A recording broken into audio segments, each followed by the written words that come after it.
Bonsoir mesdames, messieurs et bienvenue dans cette nouvelle vidéo sur notre chaîne On Air Media. Ce matin, on va parler de l'affaire Martinez-Zogo. Le procès sur le décès du journaliste s'est ouvert hier du côté de Yaoundé. On se rappelle, il y a un peu plus d'un an, le journaliste et chef de chaîne d'Amplitude FM Martinez-Zogo a été retrouvé mort avec des traces de sévices dans une banlieue du côté de Yaoundé. L'enquête a évolué et aujourd'hui, nous sommes à l'étape du procès. Première ouverture de procès qui a eu lieu hier du côté de Yaoundé, je disais tantôt, au tribunal militaire, et nous parlerons des différents faits qui ont été retenus à la suite de ce procès-là avec notre consultant Yannick Reynaud. Bonsoir Yannick Reynaud. Bonsoir mon cher Magique et bonsoir également à tous les abonnés de On Air Media. Affaire Martinez-Zogo, un peu plus d'un an que le journaliste a été retrouvé mort. Le procès s'est enfin ouvert du côté de Yaoundé. Oui, le procès s'est ouvert ce lundi 25 mars 2024. Après, vous l'avez si bien dit, pas mal de péripéties et notamment l'enquête judiciaire qui a pris près d'un an. 17 prévenus, 17 inculpés finalement ont été retenus. Ces 17 accusés étaient présentés devant le tribunal militaire donc ce lundi 25 mars 2024. Ainsi que ils étaient présents avec leurs avocats chacun. Et il y a un seul inculpé qui n'était pas un des présumés qui n'avait pas son avocat. Donc, ils ont reçu, ils se sont vus présenter les différents motifs, les différents chefs d'accusation pour lesquels ils ont été retenus, ainsi que leurs différents avocats. Donc, c'est une étape, on va dire, c'est un grand pas dans cette affaire qui dure depuis plus d'un an déjà, qui en principe aurait déjà dû peut-être livrer son verdict. On en est encore là, l'entame du procès, un procès qui, soit dit en passant, a encore été renvoyé au 15 avril. Voilà, donc on va encore patienter pendant près de 2 semaines pour en savoir plus.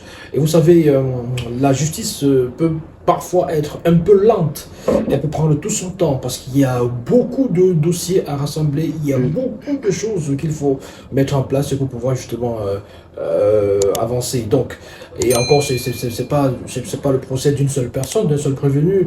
Il s'agit de 17 personnes, parmi lesquelles l'homme d'affaires Jean-Pierre Amougou-Belinga, le patron du groupe L'Anecdote, notamment la chaîne Vision 4, et en compagnie de son élément, de son directeur général Bruno Bidian.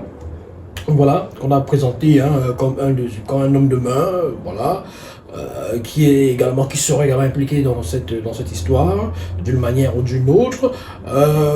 Nous avons également ce directeur des renseignements, Maxime Eko, qui est quand même, parce qu'il faut rappeler, il faut préciser aux uns et aux autres, si ailleurs il y a le CIA, la CIA, FBI et consorts, c'est pratiquement la même chose, c'est-à-dire que c'est le service de renseignement, la DGRE, voilà, Direction Générale de la Recherche Extérieure. Service de renseignement du Cameroun, du contre-espionnage du Cameroun, c'est le patron donc du service d'espionnage et du service de renseignement et de contre-espionnage du Cameroun, qui est donc impliqué dans cette affaire et qui est également devant les juges militaires pour ce procès. Donc, il y a pas mal de personnes. Il y a le maire de Bimpe, Martin Savon, voilà, qui est également qui fait partie des prévenus.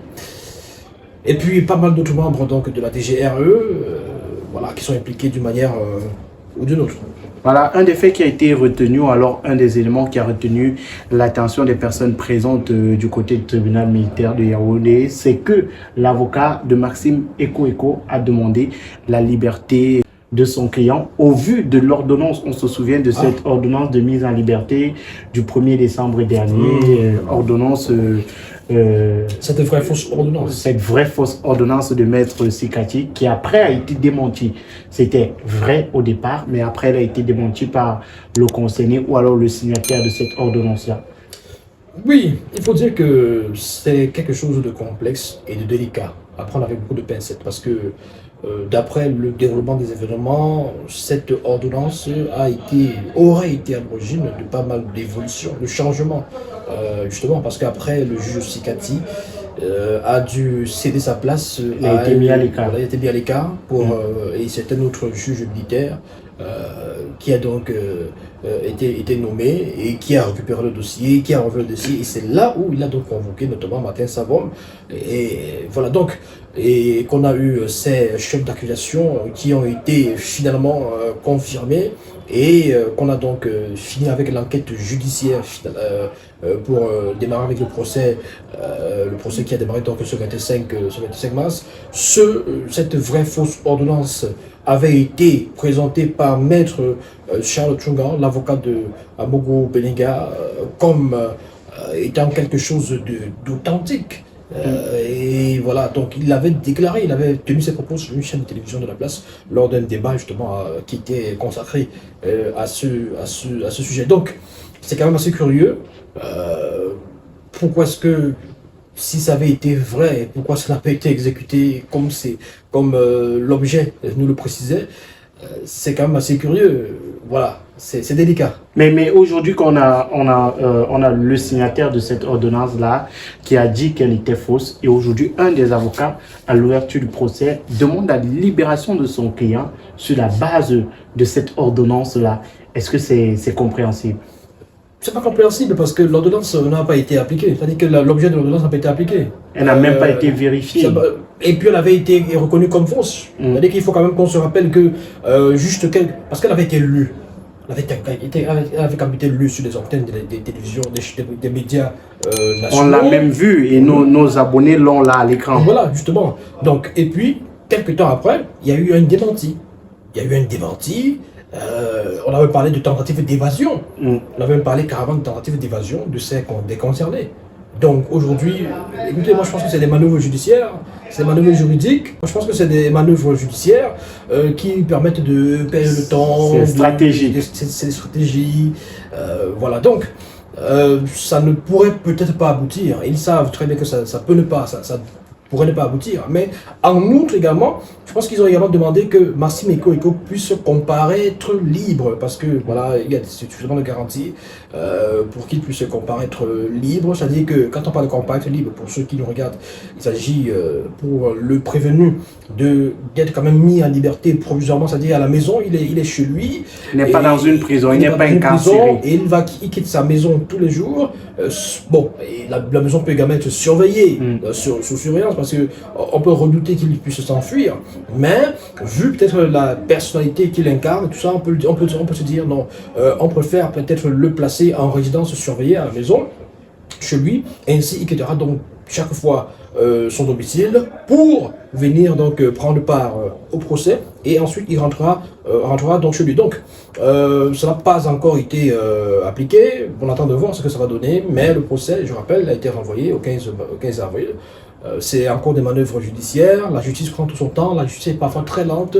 Pour ceux qui voudraient avoir directement des conclusions, il va falloir patienter parce que l'affaire peut prendre même 1 an, même 2 ans, voire plus. Voilà, un autre élément qui a retenu notre attention, c'est le fait que l'avocat de Jean-Pierre Amogo Belinga, Maître Tchungan, ait demandé en pleine audience si c'est vraiment Martinez Zogo qui a été torturé. Ça revient encore au bout du jour. L'authenticité, par exemple, de l'autopsie, parce qu'on sait que l'autopsie a été réalisée, et c'est à l'issue de l'autopsie qu'on a tiré des conclusions. Et on sait que sur les réseaux sociaux, ça va dans tous les sens. Il y a des gens qui, à un certain moment, ont dit Martinez Zogo n'est pas décédé. Bon, là, c'est au début de l'affaire. Là, c'est quand on avait annoncé la disparition de Martinez Zogo. Même plus tard.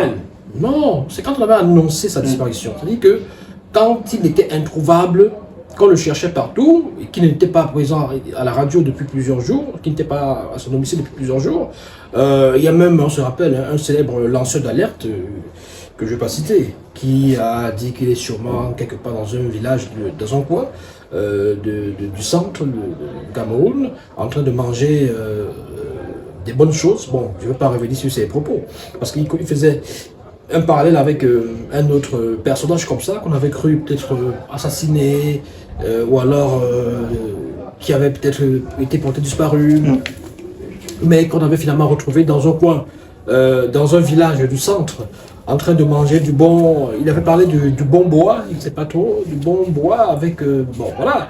Donc alors il semblait ironiser un tout petit peu sur le sort de Martinez Hugo. Pour lui, il estimait que on se fait des films pour rien. Ceux qui pensaient que Martinez Hugo avait subi quelque chose de négatif et de dangereux, lui il estimait que non, vous inquiétez pour rien.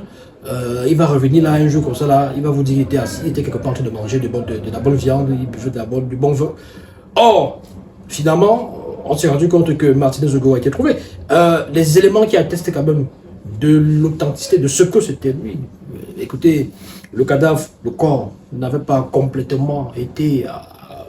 bon, voilà, il y a la reconnaissance de la famille déjà. La famille a reconnu le corps du concerné, ses vêtements avaient été sa trouvés, femme ses chaussures, etc., etc. Et puis on a pratiqué une autopsie pour authentifier justement le corps de Martinez Hugo. Et puis l'autopsie a permis à révéler tout ce qu'il a subi. On ne va pas revenir sur ça, c'est nauséeux, c'est nauséabond. Voilà, donc.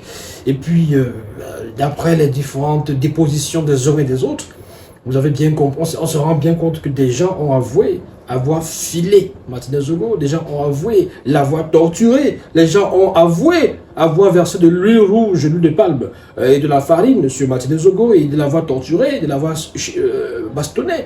Des gens ont avoué avoir fait des sévices, pratiqué des sévices corporels sur lui, avoir introduit fer dans le derrière. Donc, qu'aujourd'hui, M. Tchunga demande l'authenticité Martinez Hugo, du corps de Martinez Hugo, bon, là c'est des manœuvres purement des avocats pour peut-être perdre du temps, gagner en temps, tout ça, il ne sait pas. C'est même, écoutez, il est dans son rôle, mais je trouve que c'est un peu, c'est gênant. C'est gênant, c'est dommage. C'est dommage, parce qu'aujourd'hui, qu'est-ce qu'on fait donc? Martinez Hugo, donc c'est pas lui, qu'est-ce qu'il veut nous prouver? C'est pas son corps, c'est le corps de qui donc? Toujours sais que c'est un cadavre, c'est un corps qui a été, c'est un être humain qui a été assassiné. Et d'après les différents témoignages, des personnes ont avoué, ils disent qu'ils n'ont pas assassiné, ils ont torturé. Donc il s'agit quand même du concerné. Donc, voilà. Alors il y a un autre élément, toujours proposition de Maître Tchunga, c'est que l'affaire soit diffusée ou alors le procès soit diffusé en direct à la télévision ou enregistré, voilà, sous forme numérique, peut-être pour une diffusion ultérieure, pour que les traces soient gardées. Ce serait peut-être une première au Cameroun et pourquoi pas en Afrique qu'on vive ce genre d'événement. On se souvient il y a quelques années avec le contentieux électoral que les Camerounais et le monde, même au Cameroun, que le monde entier a pu vivre en direct de la télévision. Ce serait peut-être une révolution et peut-être une autre preuve que la justice sera dite dans cette affaire-là.